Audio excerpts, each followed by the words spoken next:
just sat on the beach in Portugal. I've been on a juice retreat, detox diet thing for the last 8 days, and yesterday I tried. I've never done anything like this before.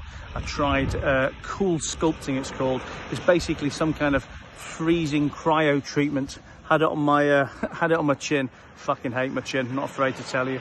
And a little bit of stubborn fat that I've decided that diet can't get rid of. So I gave it a whirl.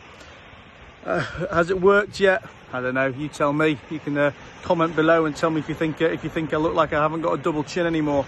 But I tell you this because when I was having the treatment, they put me in some really weird machine, and I look ridiculous. I looked like I'd been involved in some serious accident and in hospital. So, so I was sending the picture to some friends of mine and some people I know and stuff, just for fun. And I was getting a couple of comments back of, "Oh, you're so gullible. You're completely wasting your time. That machine's never going to work. It can't possibly do anything for you." Do I know if it's going to work? Or rather, did I know if it was going to work at the time? No, absolutely no idea. You know what? It's cost me 500 quid.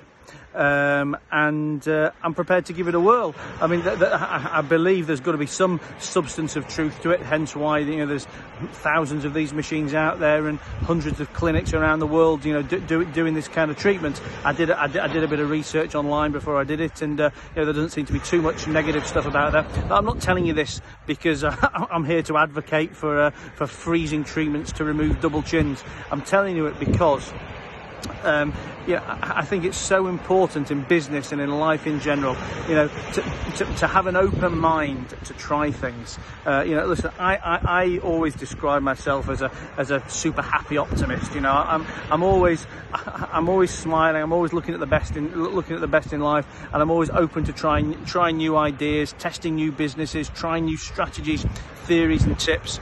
And for me, that is the only way to be. My advice to anyone else out there is you have to have that same kind of mindset. If you want to grow, if you want to develop new things, if you want to try new things. Now, to be clear, I'm not talking about being a complete mug or a gullible patsy here. Look, you obviously have to approach things with a degree of sensibility, commerciality, whatever you want to call it. But none of us really know what's on the other side.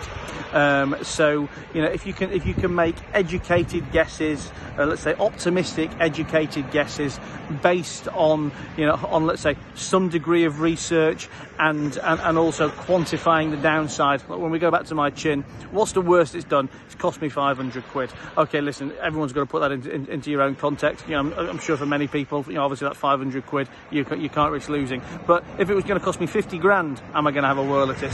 Probably not, or certainly not with a hell of a lot more research into knowing whether or not it is 110% going to work. But I quantify the downside. The downside is I'm 500 quid out of pocket. But if it works, then I'm going to be super happy. I'm not a particular fan of my chin, and and I hope it does work. And I'd like to think you can take this analogy and put it into so many other things in life, in business. There is just nothing to be gained from a negative, cynical, down attitude to things. Whether you're in business, whether you're looking to start a business, or whether you've got no interest in business whatsoever, and you're just wanting to live your best life. For me, you've got to do it with an open mind. You've got to be willing to try new ideas, to experience and experiment with new things. And yeah, like I say, when I sent this message to people yesterday, and I got some of those negative comments back, that's what it made me think, and it made me want to record this video for you guys. So I hope somebody can take something from this and go out there and try something that you've never done before.